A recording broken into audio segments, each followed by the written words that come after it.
কোনো সমবাহু ত্রিভুজের এক বাহুর দৈর্ঘ্য √3 সেন্টিমিটার হলে এর ক্ষেত্রফল কত বর্গ সেন্টিমিটার? সমবাহু ত্রিভুজের ক্ষেত্রফল সূত্র কি √3/4 a স্কয়ার না, এই তো হচ্ছে কি বাহুর দৈর্ঘ্য।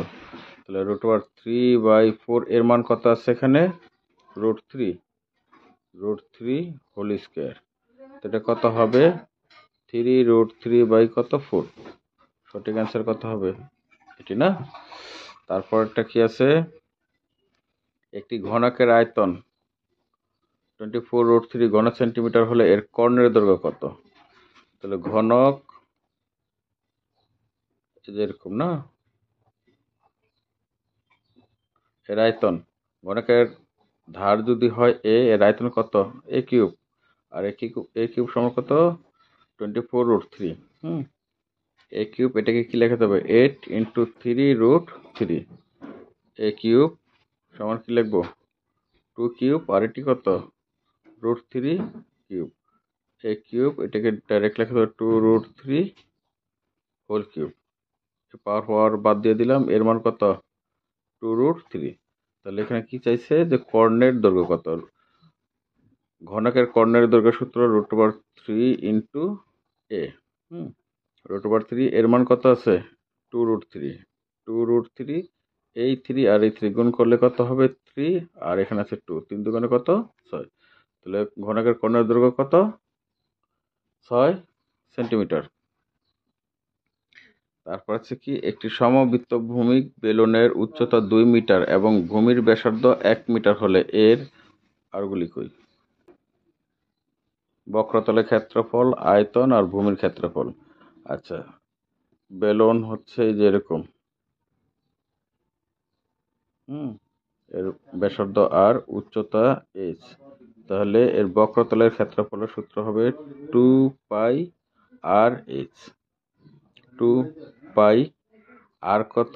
ব্যাসার্ধ 1, উচ্চতা 2, তাহলে কত? 2 দুগুণে 4 পাই। এখানে কি হবে? বক্রতলের ক্ষেত্রফল 4π। আয়তনের সূত্র πr²h। পাই, আর এর মান কত? 1, একের উপর স্কয়ার করলে কত? একই। আর এখানে কত? h হইতেছে উচ্চতা 2 মিটার, তাহলে এটার কি হবে? 2π। তাহলে আয়তন কত? 2π। ভূমির ক্ষেত্রফল কি? বৃত্ত না, এখানে একটি বৃত্তের ব্যাসার্ধ আর, এটার ক্ষেত্রফল কি হবে? πr²। পাই, আর এর মান কত? 1 ছিল, 1 স্কয়ার মানে কত? পাই। ঠিক আছে।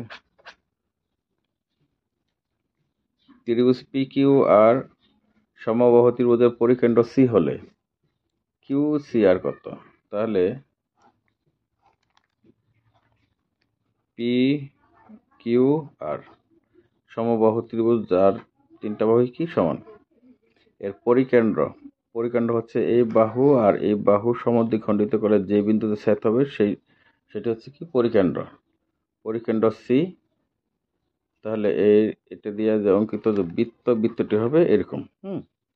বলছে QCR কত? এই কোণের পরিমাণ 60 ডিগ্রি, এই কোণের পরিমাণ 60 ডিগ্রি, এই কোণের পরিমাণ কত? 60 ডিগ্রি, যেহেতু একটি সমবাহু ত্রিভুজ।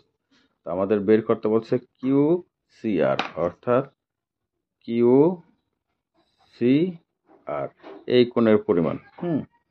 তাহলে এই চাপের উপর দণ্ডায়মান এটি কি?